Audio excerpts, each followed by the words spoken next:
Assalamualaikum warahmatullahi wabarakatuh. Salam sejahtera bagi kita semua. Kembali lagi di channel Cahaya Fishing. Oke, di video kali ini saya akan menjelaskan beberapa jenis reel ataupun alat pancing. Di sini ada reel yang namanya spinning, ada trolling, ada overhead, atau ada yang biasa disebut BC atau backcasting. Dalam setiap model dia mempunyai multifungsi yang berbeda-beda. Khusus untuk video kali ini saya akan menerangkan salah satu dulu jenisnya, yaitu jenis spinning. Ya, ini yang disebut reel spinning. Jenisnya kayak gini, para sahabat. Ini model spinning. Dalam satu jenis reel, dia mempunyai seri sekian ribunya. Untuk yang jenis ini,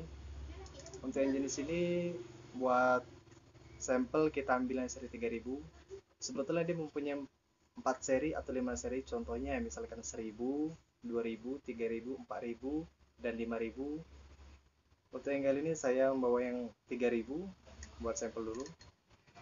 Untuk jenis reel spinning, dia mempunyai spek tali segini. Untuk spek tali, setiap reel spinning di bagian body spool dia mempunyai keterangan. Contohnya, misalkan kita belan tali kita 0,25, di sini bisa masuk kisaran 0,25 200 meter, dan begitupun sebaliknya. Misalkan ukuran makin besar, otomatis ukurannya makin sedikit. Tali mengecil, otomatis ukuran lumayan panjang. Buat kali ini ukuran 3000 itu standar kita pakai 0,25, karena 0,25 ini bisa masuk kisaran 150 meter ataupun lebih sedikit. Soalnya kalau kita pakai terlalu banyak talinya, yang ditakutin untuk bagian pemula nih, yang takutin ngisi tali terbanyak waktu pas kita melempar, tapi nanti dia berserak di sini karena tali kita penuhan. Lebih enaknya kita ngambil tali yang standar aja, jangan terlalu penuh kali, ya kasih selah sedikit lah. Itu untuk keterangan tali. Untuk jenis katrol, semua dalam jenis katrol spinning dia mempunyai keterangan bearing di bagian sini ataupun di spool ataupun di kotak. Dan untuk bearing dia bervariasi bervariasi para sahabat. Untuk yang jenis ini dia mempunyai 14 plus 1 ball bearing. Untuk keterangan bearing, makin tinggi bearing, otomatis waktu pas kita mutar atau penarikan ikan dia makin ringan. Dan begitupun sebaliknya, misalkan bearing rendah, dia standar aja, nggak terlalu laju-laju kali. Cuman jangan salah ya, bukan berarti bearing tinggi terus kualitasnya bagus. Kalau masalah kualitas kembali lagi kepada mereknya ya, merek jenis katrol apa.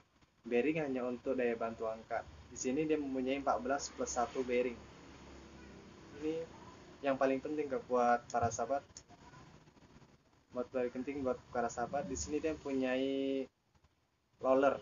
Roller ini fungsinya untuk penimpa tali. Di sini yang perlu teman perhatikan selepas mancing air asin ataupun laut, di sini perlu diperhatikan, karena misalkan ini masuk air asin, air laut atau air garam, otomatis lama-lama dia akan berkarat ataupun menjadi kesat. Dan nanti kalau misalnya udah kesat, dia mengakibatkan macet ataupun nggak mau mutar. Misalkan nggak mau mutar, permasalahannya di saat nanti tali beroperasi, dia lama-lama tergesek ataupun nanti bisa menjadikan lubang yang mengakibatkan tali seringnya putus. Disinilah yang biasa orang kurang perhatikan. Jadi tips dari saya, sesudah kita memancing, otomatis harus kita bersihin ataupun kita kasih minyak ya, pelicin, biar dia tetap terjaga kualitasnya bagian situ. Dan dalam setiap reel spinning, dia mempunyai dua jenis. Salah satunya ini depan saya, reel spinning jenis power handle. Ada satu jenis lagi para sahabat. Oke, buat katrol jenis spinning, dia mempunyai dua jenis, reel spinning power handle dan yang masih manual, belum power handle. Kita sini berbagi tips, apa sih perbedaan power handle sama yang bukan. Jadi kayak gini buat para teman-teman. Kalau yang masih manual, belum power handle, dia cuma beda di handle-nya aja. Contohnya gini, yang manual, cara membuka handle otomatis dari sebelah sini ya. Nah, buka handle dari sini yang dinamakan manual. Dia masih memakai sistem drat ya, kayak gini, masih ada ulir nih di ujungnya. Terus di saat kita membuka handle, dia masih memakai as tengah panjang. Ini dinamakan masih manual, belum power handle. Manual, belum power handle. Kita akan bahas ke rel satunya. Untuk yang satu ini dia udah jenisnya power handle. Yang dinamakan power handle dia kayak gini. Nggak perlu kita buka dari sebelah sini buat para sahabat, langsung kita buka di sini aja. Cara untuk bukanya lebih aman. Dari kawat ini kita tahan, lalu kita putar balik arah ke belakang ya. Ke depan otomatis mengetatkan ke belakang. Untuk power handle dia membuka. Nah, putar terus sampai habis. Bedanya power handle buat para sahabat, di sini dia cuma memakai ulir buat power handle, lebih fleksibel. Dan untuk mengetatkannya atau memasang kembali, kita pasang pelan-pelan, habis itu kita putar ke depan. Misalnya kita membuka, otomatis ke belakang tadi kan, itu untuk membuka. Dan ini untuk mengetatkan, pastikan udah sesuai sama ulirnya. Kita putar ke depan teman-teman, sambil kita tahan ya, sampai ketat. Udah ketat, udah aman. Dan untuk di sisi sebagian sini, untuk yang manual tadi dia memakai ulir panjang kan, kalau ini cuman kosong ataupun nggak ada apa-apanya. Ini cuma untuk penutup aja. Seperti biasa handle dipasang kanan kiri sama aja, boleh juga. Nah, ini yang power handle dan ini yang belum power handle. Ini masih yang manual tadi teman-teman. Cuman untuk kualitas pertanyaannya, untuk kualitas bagusan power handle atau yang belum sih? Nah, kalau untuk masalah itu tetap kembali kepada si merek atau jenis relnya. Power handle ini cuma untuk fleksibel aja. Kalau masalah kualitas tetap kembali kepada merek katrolnya ya, atau merek relnya. Itu untuk keterangan jenis power handle. Selain itu, di setiap katrol spinning ada sebagian dia punya on off bagian depan.